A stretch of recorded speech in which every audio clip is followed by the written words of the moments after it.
নবম পে স্কেলের গেজেট চূড়ান্ত করতে একটি বিশেষ গুরুত্বপূর্ণ সভা হতে চলেছে এবং চূড়ান্ত হতে পারে রূপরেখা, অর্থাৎ নবম পে স্কেল ঘোষণা তো দিয়েই দিয়েছে, 1 জুলাই থেকে এটা কার্যকর হবে। এখন জাস্ট গেজেট প্রকাশের বাকি এবং সেই গেজেটের বিষয়বস্তু আলোচনা করতেই একটা সর্বশেষ মিটিং অনুষ্ঠিত হবে এবং পে স্কেল নিয়ে একটি গুরুত্বপূর্ণ সভা অনুষ্ঠিত হবে এবং চূড়ান্ত হয়ে যাবে রূপরেখা। এবং এটার পরেই মূলত অর্থ মন্ত্রণালয়ে রিপোর্টটা জমা হবে। অর্থ মন্ত্রণালয় প্রধানমন্ত্রীর দপ্তরে পে স্কেলের বিষয়ে গেজেট জারির জন্য সবকিছু জমা দিবে।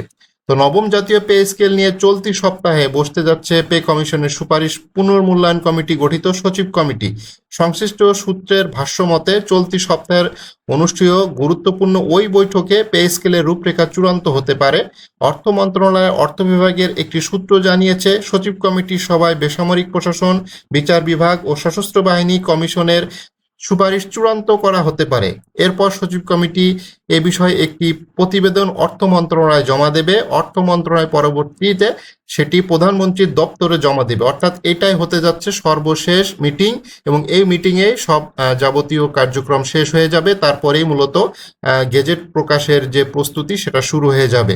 নাম অপ্রকাশ রাখার শর্তে অর্থ মন্ত্রণালয়ের এক কর্মকর্তা বলেন, চলতি সপ্তাহে সচিব কমিটির অতি গুরুত্বপূর্ণ একটি বৈঠক রয়েছে, কেননা এই সভায় বেতন বৃদ্ধি, ভাতা, কাটছাট এবং পে স্কেল বাস্তবায়নের ধাপ বিষয়ে সিদ্ধান্ত চূড়ান্ত করা হতে পারে।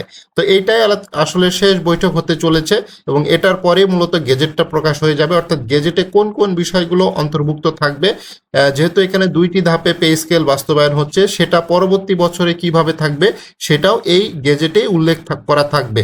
তো অনেক বিষয় রয়েছে, তো এটা একটা লম্বা প্রসেস, অনেক মিটিং হয়েছে, তবে এটাই শেষ মিটিং হতে যাচ্ছে।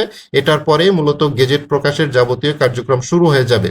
তো 2 ধাপে পে স্কেল বাস্তবায়ন হচ্ছে, এটা কিছুটা আভাস পাওয়া গিয়েছে। শুরুতেই 3 ধাপে পে স্কেল বাস্তবায়নের পরিকল্পনা থাকলেও সেটার অবস্থান থেকে সরে এসেছে পে স্কেল সুপারিশ পর্যালোচনা সচিব কমিটি। তারা বলতেছে তারা 2 ধাপে এটা করতেছে, যেহেতু এটা আইবাসে পে ফিক্সেশন করতে হবে, অর্থাৎ কারিগরি যে সকল সমস্যা রয়েছে সেটার জন্যই মূলত সরকারি কর্মকর্তা কর্মচারীদের কপাল আসলে এক প্রকার খুলেই গিয়েছে। কারণ এটা সরকার 3 ধাপে করতে চেয়েছিল, অর্থাৎ বেসিকটাই 2 ধাপে করে তারপরে ভাতাটা দিতে চেয়েছিল।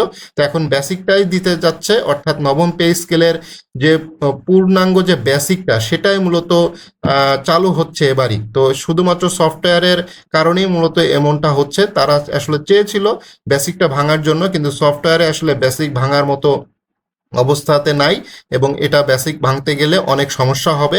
তো যেটার ফলে এখন বেসিকটাই দিয়ে দিচ্ছে। অর্থাৎ গেজেট হবে কবে? এখন গেজেট হবে জুলাইয়ের মাঝামাঝি, অর্থাৎ এই জুলাই মাসের মাঝামাঝি সময়। আজকে যেহেতু 4 তারিখ, এই সপ্তাহ শেষ হয়ে যাচ্ছে, আগামী সপ্তাহ শুরু হচ্ছে অফিস ডে, অর্থাৎ সামনে থেকে তার পরের সপ্তাহ, আগামী 2 সপ্তাহের ভেতরেই মূলত গেজেটটা প্রকাশ হয়ে যাবে। এবং অর্থ মন্ত্রণালয়ের সংশ্লিষ্ট সূত্র থেকে জানা গিয়েছে, সরকারি চাকরিজীবীদের জন্য 2 ধাপে বাস্তবায়িত হতে যাওয়া নবম পে স্কেলের গেজেট প্রধানমন্ত্রীর অনুমোদনের পর জারি করা হবে। জুলাইয়ের মাঝামাঝি এই সংক্রান্ত গেজেট প্রকাশ হতে পারে অর্থ মন্ত্রণালয়। নাম প্রকাশে অনিচ্ছুক অর্থ মন্ত্রণালয়ের আরেক কর্মকর্তা বলেন, জুলাইয়ের মাঝামাঝি পে স্কেলের গেজেট জারি হওয়ার সম্ভাবনা রয়েছে। মাঝামাঝি না হলেও এর পরের সপ্তাহে গেজেট জারি হয়ে যাবে। অর্থাৎ জুলাই মাসেই গেজেটটা জারি হয়ে যাচ্ছে, এটা অনেকটাই কনফার্ম। সেটার জন্য আগামী সপ্তাহে চূড়ান্ত যে মিটিং, পে স্কেলের যে গুরুত্বপূর্ণ সভা, সচিব কমিটির গুরুত্বপূর্ণ যে সভা সেটা রয়েছে, সেখানে সশস্ত্র বাহিনী বিভাগ, জুডিশিয়াল সার্ভিস কমিশন এবং বেসামরিক প্রশাসন সকলের বেতন নিয়ে চূড়ান্তভাবে একটি আলোচনা করা হবে এবং কোন কোন বিষয়গুলো গেজেটে উল্লেখ থাকবে সেই বিষয়গুলো মূলত যাচাই বাছাই করা হবে। খসড়া তো রেডি হয়ে গিয়েছে, সেই জিনিসগুলোই আলোচনা করা হবে এবং এটা যেহেতু প্রধানমন্ত্রীর দপ্তরে যাবে অর্থ মন্ত্রণালয় হয়ে, তো একটা ফাইনাল ডিসিশন, একটা ফাইনাল রিভিউ করা হবে। সেই রিভিউটা করার পরপরই মূলত প্রধানমন্ত্রীর দপ্তরে চলে যাবে। আশা করা যাচ্ছে আগামী 1 থেকে 2 সপ্তাহের ভেতরেই পে স্কেলের গেজেটটা হয়ে যাবে। গেজেটটা হলেই মূলত পে ফিক্সেশনের নতুন স্কেলের নতুন পে ফিক্সেশনের যাবতীয় কার্যক্রম শুরু হবে। তো সেটা তো অবশ্যই আপনারা আমাদের সাথে থাকবেন, চেষ্টা করব দেখানোর জন্য আইবাসে কিভাবে হয়, অনলাইন পে ফিক্সেশন যে ওয়েবসাইট আছে সেখানে কিভাবে কাজ করতে হয়, সবকিছু বিস্তারিত দেখাবো ইনশাল্লাহ।